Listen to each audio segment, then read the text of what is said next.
Washington Pod presents Earl Nightingale. If a man from a previous civilization, an ancient Greek, let us say, or a Roman, suddenly appeared among present-day humanity, his first impressions would probably lead him to regard it as a race of magicians and demigods. But were he a Plato or a Marcus Aurelius and refused to be dazzled by the material wonders created by advanced technology, and were he to examine the human condition more carefully, his first impressions would give place to great dismay.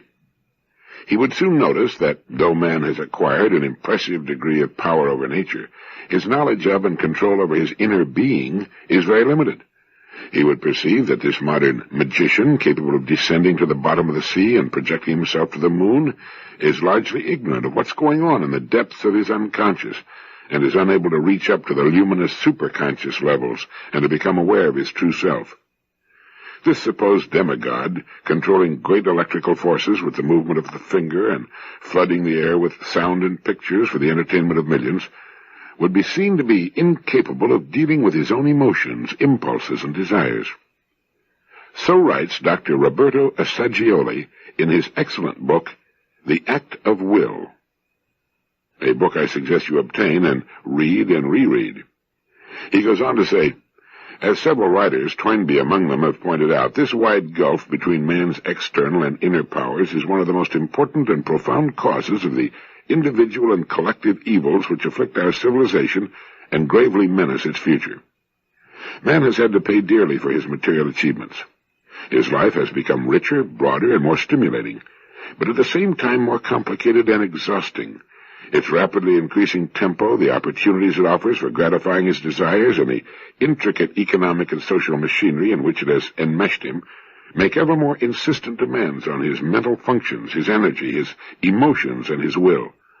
For convincing evidence of this, it would suffice to observe the day of the average businessman or politician or career woman or housewife. The individual often lacks the resources to cope with the difficulties and pitfalls of this kind of existence. His resistance may crumble in the face of the demands, the confusions, and the enticements it imposes. The ensuing disturbance leads to increasing discouragement and frustration, even to desperation. The remedy for these evils, the narrowing and eventual closing of the fatal gap between man's external and his inner powers, has been and should be sought in two directions: the simplification of his outer life and the development of his inner powers. As for the trend toward the simplification of the external life, the trend toward simplicity began even before the rise and expansion of modern technology as a reaction against the increasing complications and artificialities of civilized life.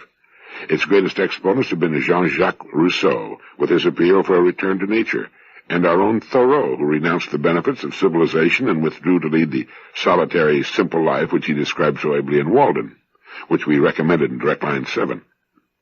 Recently, disillusionment with the so-called blessings of technological achievement has exploded into extreme and increasingly bitter indictments of the whole structure of modern civilization, into a wholesale rejection of our present way of life. Up to a certain point, the simplification of life is feasible and desirable. To some extent, everyone is able to resist the attractions of the world and the pace of modern life, eliminate many unnecessary complications, re-establish closer contact with nature, and practice the art of relaxing and resting at intervals. But past a certain point, one encounters great difficulties. Duties of every kind, family ties, professional obligations, keep us bound to the wheel of modern life and often compel us to conform to its hurried pace. But even if circumstances permitted a very high degree of simplification, and if it were put into practice, the problem would be only partially solved. Modern man certainly could not, nor indeed has he reason to, abdicate from the predominant position and the consequent responsibility he's acquired on this planet. The evil does not lie in the technological powers themselves, but in the uses to which man puts them, and in the fact that he has allowed them to overwhelm and enslave him. Resistance to the prevailing negative trends of modern life calls for much determination, much firmness and persistence, much clear-sightedness and wisdom. But these are precisely the inner qualities and powers in which modern man is sorely lacking. So we're led to the necessity of recourse to the second procedure, the development of man's inner powers.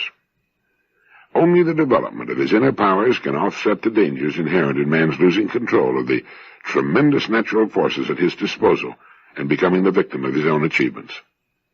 A vivid realization that this is indispensable for maintaining the sanity and indeed the very survival of humanity, that only thus can man fulfill his true nature, should spur him on to tackle this task with an intensity of desire and determination equal to that which he has previously devoted to his external attainments. Fundamental among these inner powers, and the one to which priority should be given, is the tremendous, unrealized potency of man's own will. Its training and use constitute the foundation of all endeavors. There are two reasons for this. The first is the will's central position in man's personality and its intimate connection with the core of his being, his very self. The second lies in the will's function in deciding what is to be done, in applying all the necessary means for its realization, and in persisting in the task in the face of all obstacles and difficulties. But when one decides to start this task, one is apt to be confused and baffled. A historical survey of the problems relating to the will shows that attempts to solve this problem on theoretical, intellectualistic lines lead not only to no solution, but to contradiction, confusion, and bewilderment. Therefore, I believe, Dr. Assagioli writes, that the right procedure is to postpone all intellectual discussions and theories on the subject and begin by discovering the reality and the nature of the will through its direct existential experience. And that's what this book is about. How to experience the power, the joy, the satisfaction that come from the proper use of the will. It comes about in three phases. The first is the recognition that the will exists. The second concerns the realization of having a will. The third phase of the discovery, which renders it complete and effective, is that of being a will. Now, this is different from having a will. The doctor goes on to point out that this discovery of the will is hard to describe. As is true of any experience, it cannot be fully communicated by words, but the paths leading to it and the conditions favoring it can be indicated. An analogy to the discovery of beauty, to the arousal of the aesthetic sense, may be illuminating. A revelation occurs, an awakening which may come when one looks at the delicate hue of the sky at sunset, at a majestic range of snow-capped mountains, or into the clear eyes of a child. It may come while contemplating the cryptic smile of Leonardo's Gioconda. It may come while listening to the music of Bach, of Beethoven, or while reading the inspired verses of great poets. This awakening sense of the beautiful, though often faint and confused at first, becomes clearer and develops through repeated experiences of an aesthetic nature, and can also be cultivated and refined through the study of aesthetics and the history of art. But no amount of intellectual consideration and study can of itself take the place of the initial revelation. The awakening can be facilitated and often brought about by creating favorable circumstances for this purpose, for instance, by the quiet and repeated contemplation of natural scenery and works of art, or by opening oneself to the charm of music. Well, the same is true of the will. At a given moment, perhaps during a crisis, one has a vivid and unmistakable inner experience of its reality and nature. When danger threatens to paralyze us, suddenly, from the mysterious depths of our being, surges an unsuspected strength, which enables us to place a firm foot on the edge of the precipice or confront an aggressor calmly and resolutely. Before the threatening attitude of an unfair superior, or when facing an excited mob, when personal reasons would induce us to yield, the will gives us the power to say resolutely, no. At all costs, I stand by my convictions. I will perform what I take to be right. Similarly, when assailed by some insinuating and seducing temptation, the will raises us, shaking us out of our acquiescence and freeing us from the snare. The experience of willing may come also in other, more quiet and subtle ways, during periods of silence and meditation, in the careful examination of our motives, in moments of thoughtful deliberation and decision. A voice, small but distinct, will sometimes make itself heard, urging us to a specific course of action, a prompting which is different from that of our ordinary motives and impulses. We feel that it comes from the central core of our being. Emerson called it that iron string that vibrates within us. Or else an inner illumination makes us aware of the reality of the will with an overwhelming conviction that asserts itself irresistibly. However, the simplest and most frequent way in which we discover our will is through determined action and struggle.